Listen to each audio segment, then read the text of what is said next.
थोड़ा सा सब संबोधन करने का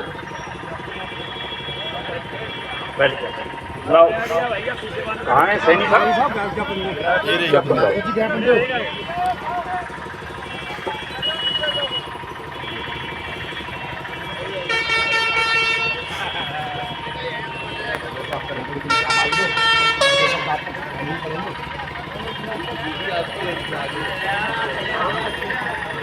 ये सर मैं थोड़ा सा संक्षिप्त में ब्रीफ कर देता हूँ।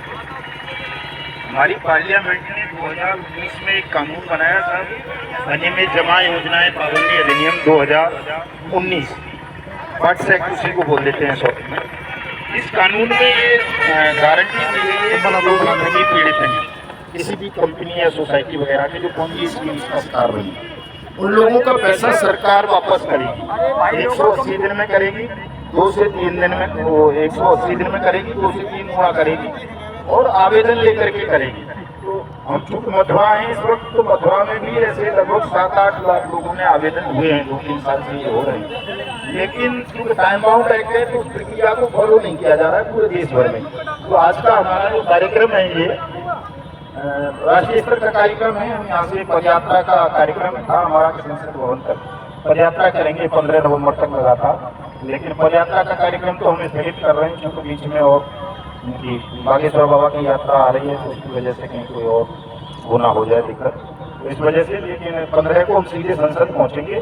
तो हमारी मांग यही है साहब आपके माध्यम से भारत सरकार को भी और हमारी राज्य सरकार को भी कि इस कानून को अविलंब में इम्प्लीमेंट किया जाए, क्योंकि इसमें लगभग 5 लाख लोग सुसाइड कर चुके हैं अब तक ठगी प्रकरणों का शिकार बन जाने के कारण। और चूँकि निवेशकों का पैसा वापस नहीं हो रहा तो वो एजेंट्स को जो है दबाव बनाते हैं, प्रताड़ित करते हैं, उनके खिलाफ झूठे सच्चे मुकदमे लिखवा देते हैं। उस वजह से भी बहुत सारे एजेंट साथी पलायन कर गए हैं, आत्महत्याएं उन्होंने करनी है, उनके परिवार मतलब अनाथ हो गए।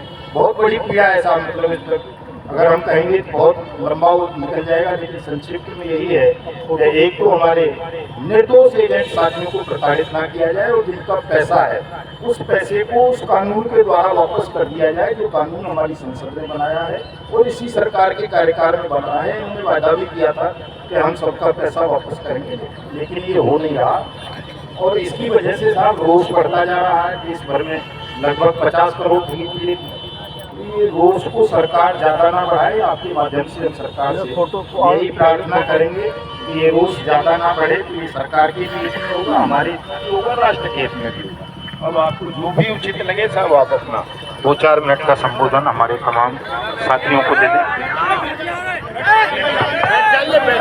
बैठ जाइए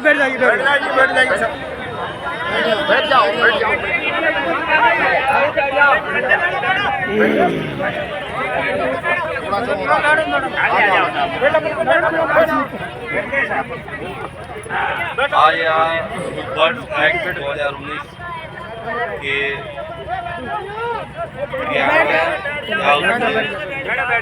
पालन में आ रही जो भी बाधाएं हैं इसके संबंध में आप लोग की जो भी मांगे हैं उसको हम उचित माध्यम से जो भी शीर्ष स्तर है वहाँ तक हम प्रेषित करेंगे और हम उम्मीद करेंगे कि जो आपकी मांगे हैं उसका जो है विधि सम्मत उसका जो है निदान हो जाए।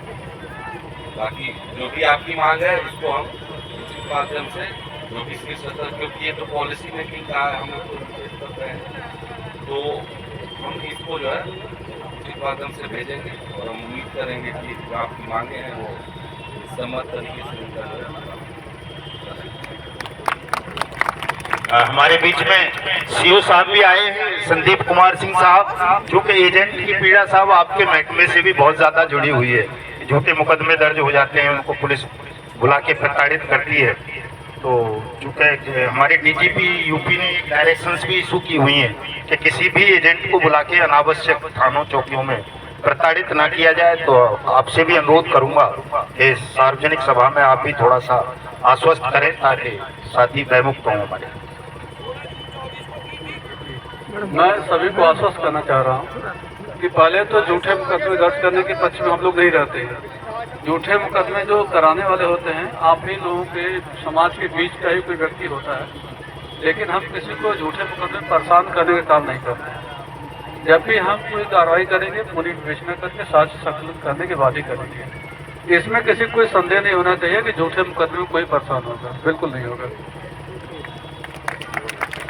बहुत बहुत धन्यवाद साहब, आप दोनों अधिकारियों का, पूरे प्रशासन का। और उम्मीद यही है, अंत में फिर पुनः दोहराऊंगा कि हमारी न्यायपूर्ण मांग को शासन तक पहुंचवाएं साहब और इसका निराकरण करवाएं। बहुत बहुत आभार, बहुत बहुत धन्यवाद।